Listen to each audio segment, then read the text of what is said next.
Olá, gente. Eu vou falar um pouco sobre o ensino fundamental e o ensino médio.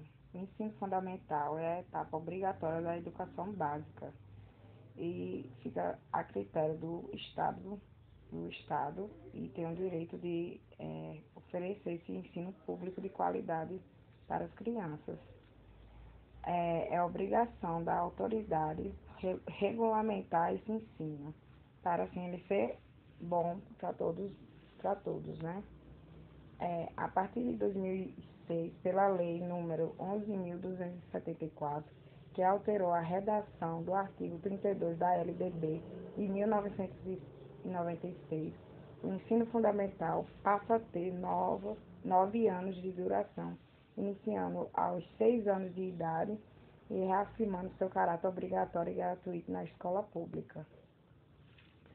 O, o objetivo da etapa de ensino fundamental da LDB é a formação básica do cidadão mediante ao desenvolvimento da capacidade de aprender, tendo como meio básico o pleno desenvolvimento da leitura, da escrita e do cálculo, a compreensão do ambiente natural e social, do sistema político, da tecnologia, das artes e dos valores em que se fundamenta a sociedade, o desenvolvimento da capacidade de aprendizagem, tendo em vista a aquisição de conhecimentos e habilidades e formação de atitudes e valores, o fortalecimento de vínculos com a família, dos laços de solidariedade humana e tolerância recíproca em que se assenta a vida social no Brasil.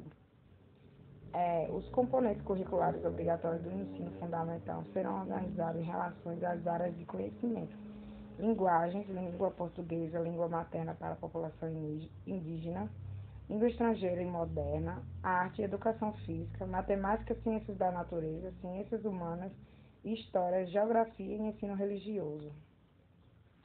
O ensino médio, vou falar um pouquinho agora, foi apenas em 1996, com a aprovação da LDB, que o ensino médio passou a ser a etapa final da educação básica, isto é, foi incluído na educação básica. Por causa dessa complexibilidade, tem sido um desafio propor políticas públicas para o ensino médio, que vive o dualismo entre ser profissionalizante e ser propedêutico. Inclusive, agora teve a reforma do ensino médio. Eu não vou me adentrar muito porque realmente eu ainda não sei.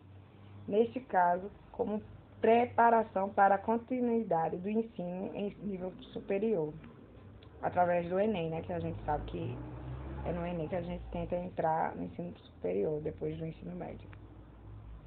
Em 2009, ano de lançamento do programa Ensino Médio Inovador, o Brasil ainda tinha 1 milhão de jovens entre 15 e 17 anos fora da escola, o que significava mais de 50% dos jovens nessa faixa etária, verificando-se um acesso muito desigual entre os grupos da população, um acesso ao ensino médio e profundamente desigual entre os grupos da população. Apenas 24,9% de jovens na faixa etária de 15 a 17 anos dos 20% mais pobres da população estudam ensino médio, enquanto temos 76,3% de jovens estudando mais ricos da população. Esse é um dado do MEC da SB 2009. Conforme a LDB de 1996, o ensino médio tem as seguintes finalidades: a consolidação e aprofundamento dos conhecimentos adquiridos no ensino fundamental, possibilitando o prosseguimento dos estudos, a preparação básica para o trabalho e a cidadania do educando, para continuar aprendendo de modo a ser capaz de adaptar com flexibilidade as novas condições de ocupação ou aperfeiçoamento posteriores, e o aprimoramento da educação como essa pessoa humana, incluindo a formação ética, o desenvolvimento da autonomia intelectual e do pensamento crítico, a compreensão dos fundamentos científicos tecnológicos, dos processos produtivos relacionados à teoria com a prática no ensino e disciplina. A Resolução número 4, de 6 de agosto de 2006, destinada à revisão curricular do ensino médio, deu nova redação ao artigo 22 da Resolução do SNB-CEB, e no número 2, 3.000 de 1998, o que passou a ser o seguinte: as propostas pedagógicas da escola que adotarem a organização curricular flexível não estruturada por disciplinas deverão assegurar tratamento interdisciplinar e contextualizado, visando o domínio de conhecimentos da filosofia e sociologia necessários ao ensino da cidadania. No caso de escolas que adotem no todo ou em parte organização curricular estruturada por disciplina, deverão ser incluídas a filosofia e sociologia, componentes de história e cultura afro-brasileira e educação ambiental, serão, em todos os casos, tratados de forma transversal, permeando pertinentemente os demais componentes do currículo. Eu lembro que quando eu terminei o meu ensino médio, foi em 2007, e eu ainda não estudava filosofia e sociologia, só depois que eu entrei no ensino superior que eu estudei essas disciplinas. Bem, gente, é isso. Agora eu vou passar para outra pessoa e obrigada. Bom, professor, boa tarde. Eu fiquei responsável, juntamente com a Maria Eduarda, para falar com a Eduarda para falar a respeito da educação superior, a respeito da educação superior, né? Então, mas antes de tudo, eu queria falar um pouco, né, de uma forma sucinta a respeito da história da educação e do ensino superior, desde a sua implantação até meados dos anos de 1961, né? Vou tentar aqui dar uma ampliadinha aqui no slide para ver se dá para ver melhor. Então, eu peço que o senhor me acompanhe, né? Através dessa tela e através do slide, mas enfim, vamos logo direto ao assunto. Em 1808 teve a criação das primeiras escolas de ensino superior aqui no Brasil, né? Como diz aí no slide, com a chegada da família real portuguesa. Escolas essas, que no caso era a Escola de Cirurgia e Anatomia em Salvador, que é a atual Faculdade de Medicina da Universidade Federal da Bahia, e também a de Anatomia e Cirurgia no Rio de Janeiro, que é a atual Faculdade de Medicina da UFRJ. 2 anos após, teve a criação, né, a formação, como é que eu posso dizer? A fundação, né, na verdade, né, foi fundada, né, a Academia Real Militar, né, que é a atual Escola Nacional de Engenharia da UFRJ. Em 1814, teve a criação do curso de agricultura na Bahia e outros cursos, né, para a formação de técnicos, de médicos, de engenheiros e oficiais.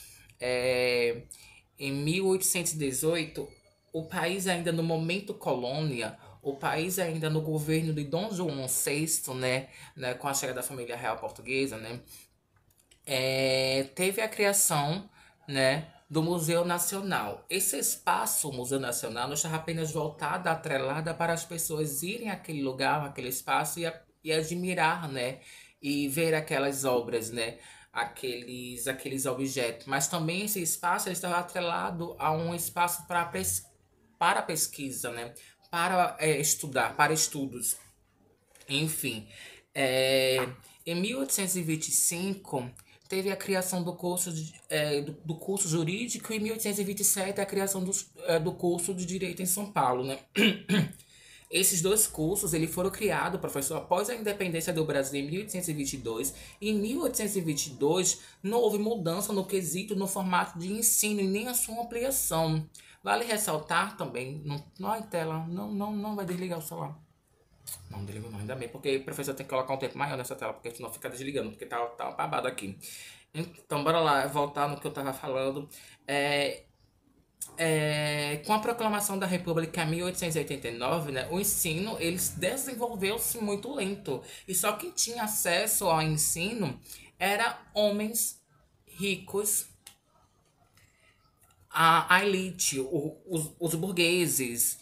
Então, só que podia ter acesso, né? Que tinha esse acesso era esses indivíduos, né? Homens ricos e homens ricos. Então, muitas das vezes essas aulas elas eram ministradas, né, por jesuítas, não tinham professores especializados na área. É, e é isso.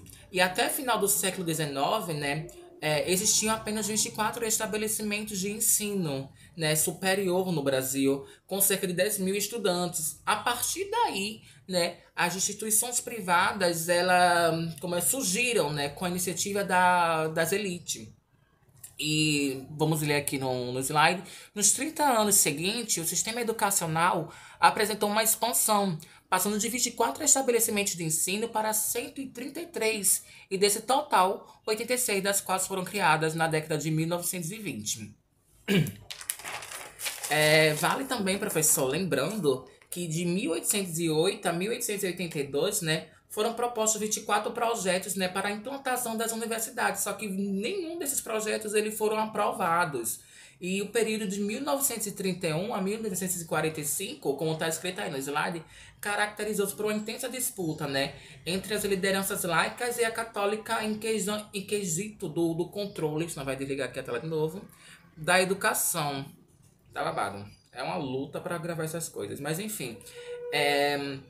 Vamos acompanhar aqui no slide. O período de 1945 a 1968 assistiu à luta do movimento estudantil de jovens professores na defesa do ensino público, do modelo de universidades em oposição das escolas isoladas e na reivindicação da eliminação, né, do setor privado por absorção pública, né?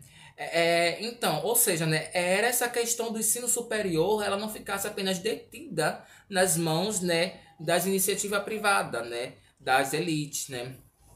Então, eu também quero apenas ressaltar aqui, lembrar aqui, fizer aqui, que eu acabei esquecendo de falar no decorrer da minha fala, né, que a lei de 1931, ela diz que os ensinos superiores, ela não deveria se organizar em universidades. Aí chega a lei de 1961, meio que para quebrar essa lei de 1931 e permitir, né, que o ensino superior ela seja assim organizada nesses espaços, né, em universidades. E é isso, professor. Bora assim, mas o que é o ensino superior, né? O ensino superior nada mais é que o estudo, né, cursado nas universidades, né, após a conclusão do ensino médio, né? Então, o ensino superior completo, ele dá ao aluno a formação em uma área específica, né? E também a melhoria também do currículo profissional. Mas qual é a finalidade do curso superior, do ensino superior? É formar profissionais nas mais diversas áreas dos saberes, né? Promovendo conhecimentos científicos, técnicos, desenvolvendo o pensamento reflexivo, incentivando o trabalho de pesquisa e investigação científica, e por aí vai. Bom, professor, os cursos e programas de nível superior ele podem ser, sim, ofertados por meio das universidades, centros universitários e faculdades, né? Mas como é que como essas três instituições atuam? As universidades públicas, federais ou estaduais, elas são responsáveis pela maior parte de pesquisas, né? E dos, como é que eu posso dizer? E dos programas de pós-graduação, mestrado e doutorados. Os centros universitários têm suas prerrogativas, né? Eles devem evidenciar excelência no ensino, né?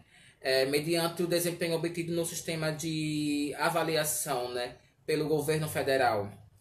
E as faculdades, ela atua na formação de profissionais em diferentes cursos de licenciatura, de bacharelado e tecnológicos.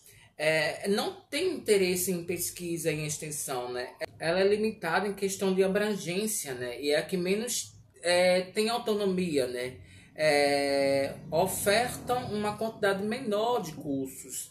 E aqui o foco principal é formar estudantes para, como que eu posso dizer, a vida profissional, né? E os centros universitários, professor, ele não tem um dever de produzir pesquisas, né, ou atividades de extensões. Então aqui, dessa vez, eu passo a minha fala para a Eduarda, para ela dar continuidade ao assunto. Desde já agradeço. Eduarda Freitas Lima, e vou falar um pouco como se classificam as instituições do ensino superior. Classificam em instituição pública e instituição privada. As instituições públicas são criadas ou incorporadas, mantidas e administradas pelo poder público e estão classificadas em federais, estaduais, municipais e do Distrito Federal. Já as instituições privadas são mantidas e administradas por pessoas físicas ou pessoas jurídicas de direito privado e dividem-se ou organizam-se em instituições privadas com fins lucrativos ou instituições privadas sem fins lucrativos.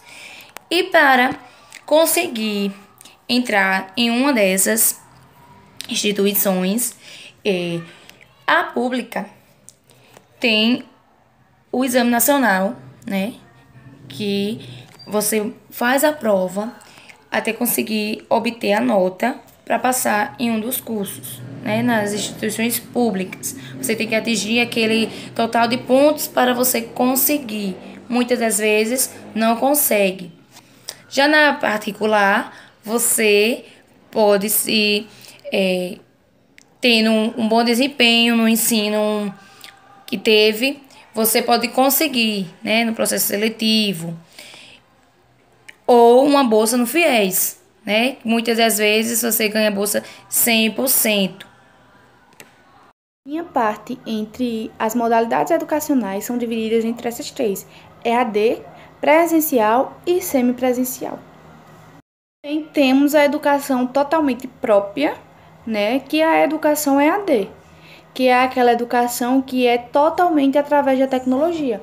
É onde os professores em si fazem vídeos, fazem assuntos, fazem todo tipo de coisa através da rede social. É onde você vai aprender a lidar. Mas para que serve essa educação? Por que não ir totalmente à escola? Porque muitas das vezes existe muita gente que trabalha, que precisa, não tem como, não tem condição de se deslocar de um local para o outro. Então, prefere ter sua graduação através da modalidade EAD, certo? Eu irei falar um pouco sobre as modalidades, certo, da educação. E como sabemos, no tempo dos nossos pais, dos nossos avós, não existia apenas um tipo de educação, sendo ela a educação presencial, certo? Que era onde a gente saía do nosso local, onde nós residimos, no caso, certo? Saímos da nossa casa e íamos até o local que era a escola, certo?